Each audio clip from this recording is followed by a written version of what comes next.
Baiklah Pak, berdasarkan keluhan yang Bapak sampaikan, saya perlu melakukan pemeriksaan fisik jantung ya Pak kepada Bapak. Nah, pada pemeriksaan ini akan meliputi inspeksi dengan melihat, kemudian palpasi dengan meraba, kemudian perkusi dengan mengetuk, dan auskultasi dengan mendengarkan. Saya akan menggunakan alat stetoskop. Nah, pada pemeriksaan ini insya Allah tidak akan menimbulkan rasa sakit sedikit pun. Namun jika nanti Bapak merasakan rasa nyeri, rasa sakit, ataupun rasa tidak nyaman, Bapak boleh sampaikan kepada saya. Apakah Bapak bersedia?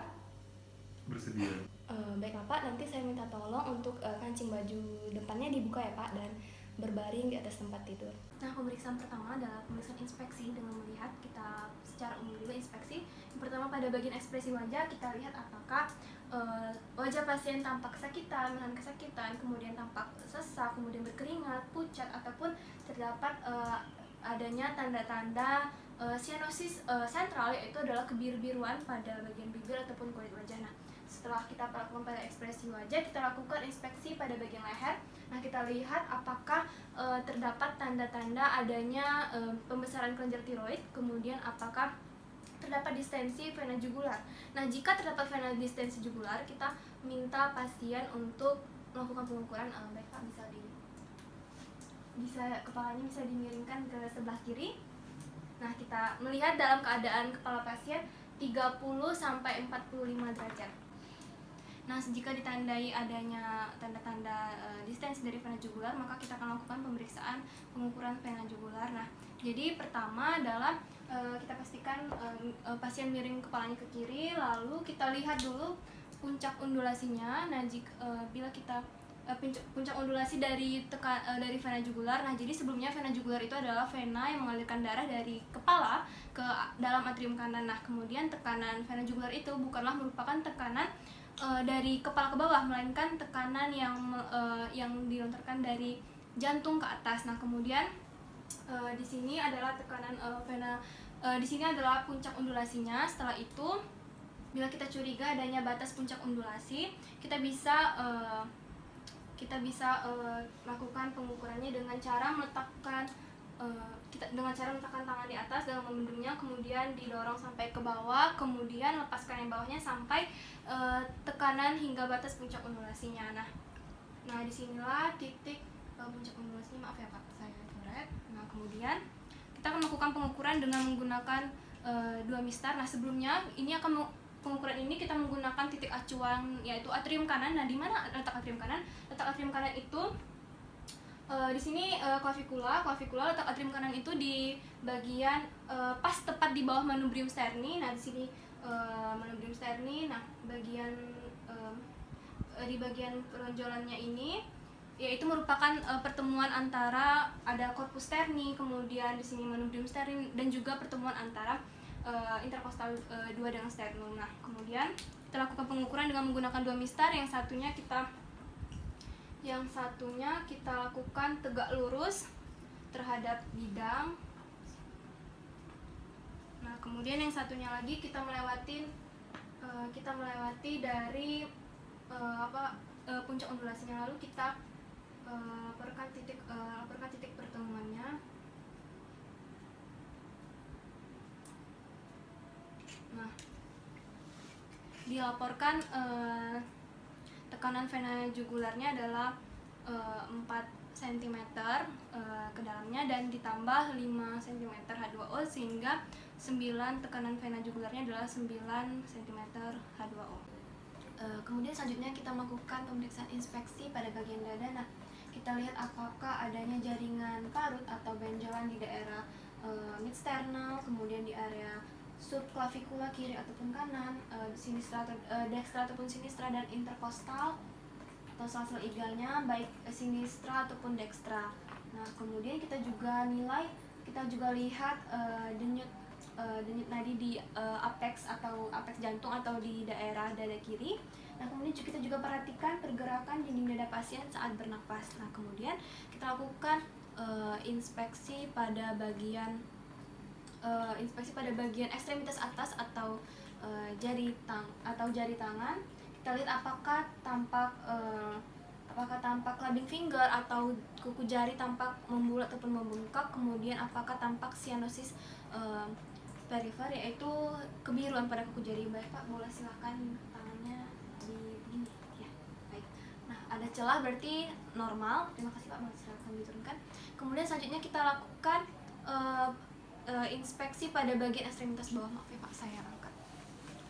Selanjutnya kita lakukan inspeksi pada bagian ekstremitas bawah, yaitu pada bagian kaki. Kita lihat apakah tampak pembengkakan baik itu unilateral ataupun bilateral. Nah, kemudian kita juga lihat apakah terdapat perubahan warna baik itu kemerahan, pucat ataupun sianosis atau kebiruan. Kita juga lihat pada tungkai bawah kaki apakah terdapat varises ataupun tidak, dan kita juga lihat apakah pada ujung jarinya apakah terdapat clubbing finger atau tidak. Ternyata semuanya normal. Nah, kemudian selanjutnya adalah kita lakukan palpasi, yaitu dengan cara meraba. Pertama adalah palpasi nadi. Silakan tangannya. Nah, kita lakukan dengan 3 jari di arteri radialis pasien. Dengan 3 jari kita ukur kecepatan, irama, isi, dan kekuatannya. Apakah iramanya reguler atau tidak, kemudian apakah isinya cukup atau kurang. Kita nilai juga frekuensinya dalam 1 menit berapa kali per menit. Baik, terima kasih. Boleh silakan turunkan. Kemudian selanjutnya kita melakukan pemeriksaan capillary refill time, yaitu denyut kapilar. Baik, boleh tangannya satu saja. Nah, di sini kita tekan pada ujung jarinya, kita tekan terus kita lepaskan. Nah, jika jari pucatnya kita lihat butuh waktu berapa lama untuk kembali kepada normal. Nah, normalnya kurang dari 2 detik. Terima kasih Pak. Kemudian pemeriksaan selanjutnya adalah pemeriksaan ictus cordis. Jadi kita menggunakan tapak tangan yaitu ujung jari. Nah, biasanya ictus cordis pada normalnya itu terletak di intercostal 5, ICS 5, pertemuan dengan mid clavicula sinistra. Nah, lalu setelah kita raba, nah setelah ketemu ictus cordisnya itu biasanya juga di apex jantung, yaitu di dada kiri. Nah, biasanya setelah ketemu itu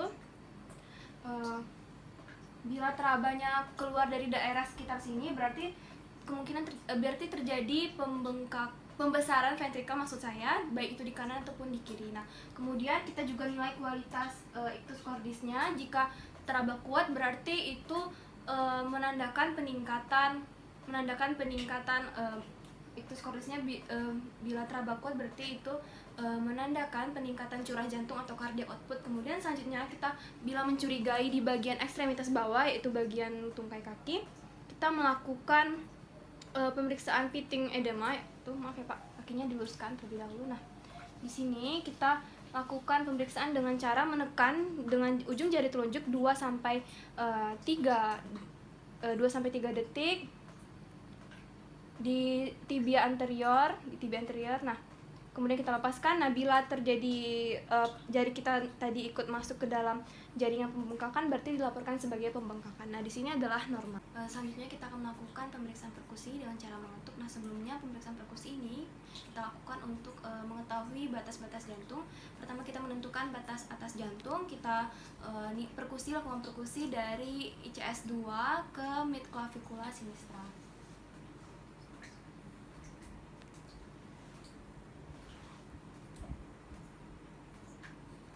Nah, di sini terdengar perubahan suara dari sonor menjadi sonor pendek. Nah, normalnya batas atas jantung itu terdapat di ICS 3. Kemudian selanjutnya kita akan menentukan batas kiri jantung dari lateral. Kita lakukan perkusi dari lateral ke bagian tengah jantung. Nah, di sini terdengar perubahan suara perkusi. Normalnya suara perkusi itu di intercostal 5 atau ICS 5. Nah, selanjutnya kita ada perubahan suara dari sonor menjadi sonor memendek. Kemudian kita lakukan pengukuran batas kanan jantung, yaitu kita dari lateral ke bagian medial.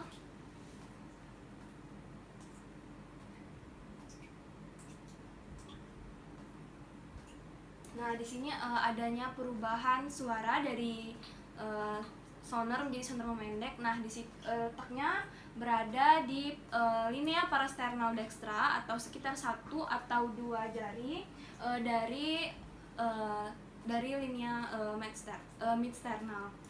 Nah, kemudian setelah kita menentukan batas-batas jantung ini untuk mengetahui apakah adanya perbesaran jantung atau tidak. Nah, jika adanya perbesaran jantung, kita tentukan apakah jantung besar ke kiri ataupun ke kanan.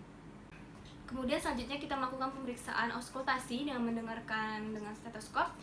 Di sini kita akan mendengarkan bunyi jantung 1, bunyi jantung 2, suara tambahan, bising jantung, serta murmur.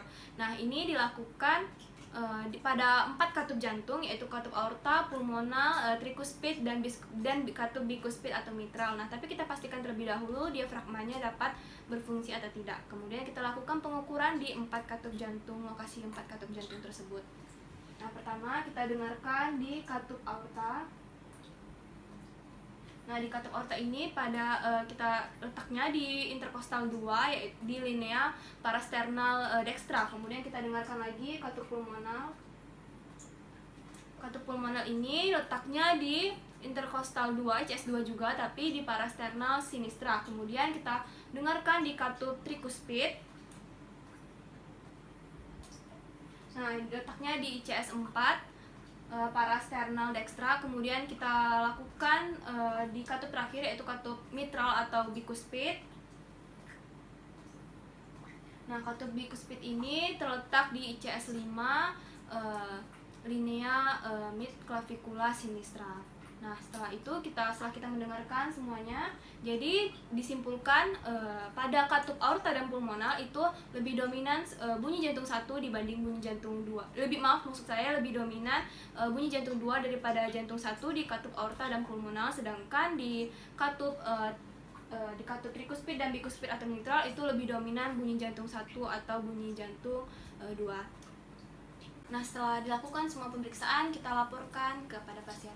Baik Pak, dari semua pemeriksaan fisik jantung yang telah saya lakukan tadi, baik dari inspeksi dengan melihat, kemudian palpasi dengan meraba, kemudian perkusi dengan mengetuk, serta auskultasi dengan mendengarkan dengan stetoskop, semua dalam keadaan normal. Denyut dari Bapak 72 kali per menit, isinya cukup, iramanya yang reguler, kemudian tidak ada bunyi jantung tambahan atau seperti murmur, dan semuanya dalam keadaan normal.